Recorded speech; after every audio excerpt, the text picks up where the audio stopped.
there's a convergence on the steps that need to be taken in the days ahead. We also had a discussion, and I pointed out the steps taken by the government of Pakistan, the tremendous progress made by Pakistan on the issue of FATF.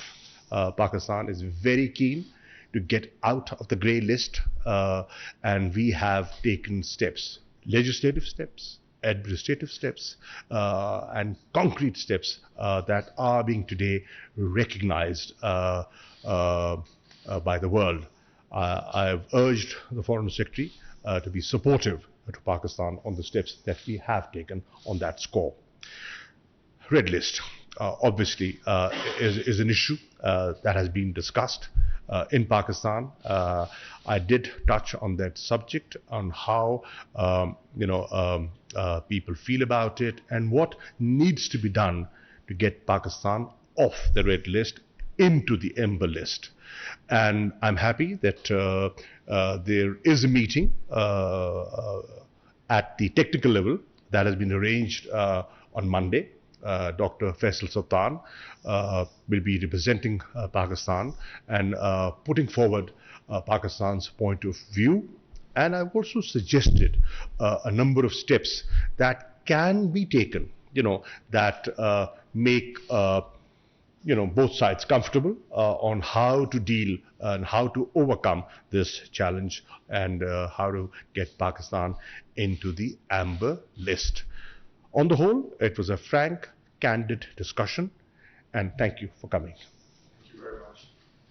Well, first of all, can I say what a pleasure it is to be here in Pakistan, to have a very good, constructive, cordial meeting with His Excellency Foreign Minister Qureshi, both on Afghanistan, but also the opportunities for the bilateral relationship.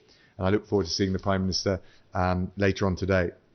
The bedrock, the basis of the UK-Pakistan relationship is very strong. And like His Excellency, the UK has desire, the will, and to take it to the next level. We also have very clear and shared interests in the future of Afghanistan. After the Kabul airlift, we evacuated over 15,000 people to the UK, which was unprecedented for modern times, certainly for the UK.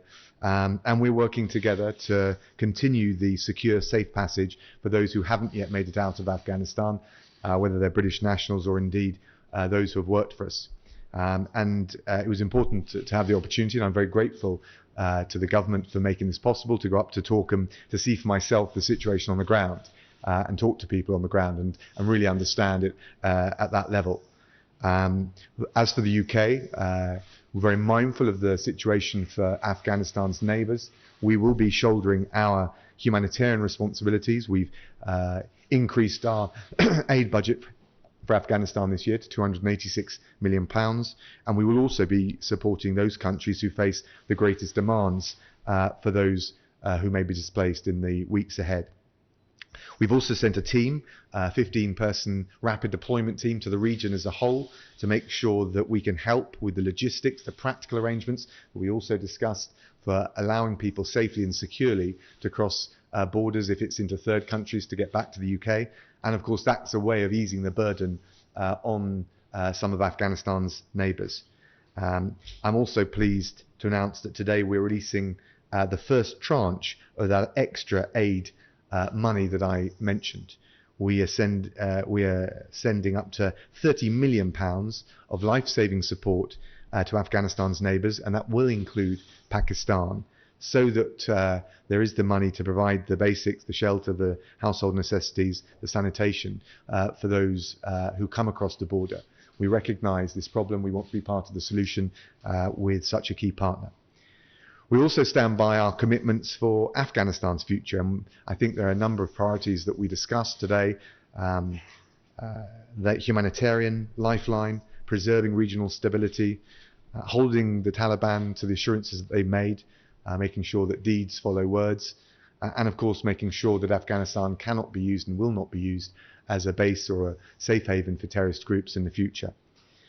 We're building, and it's important for us all to work together to build an international grouping, coalition around these core elements, around safe passage, around all the other elements, strategic and otherwise, whether it's through the G7, NATO, we've had a recent UN Security Council resolution, and of course the regional partners are going to be absolutely key to forging a way forward.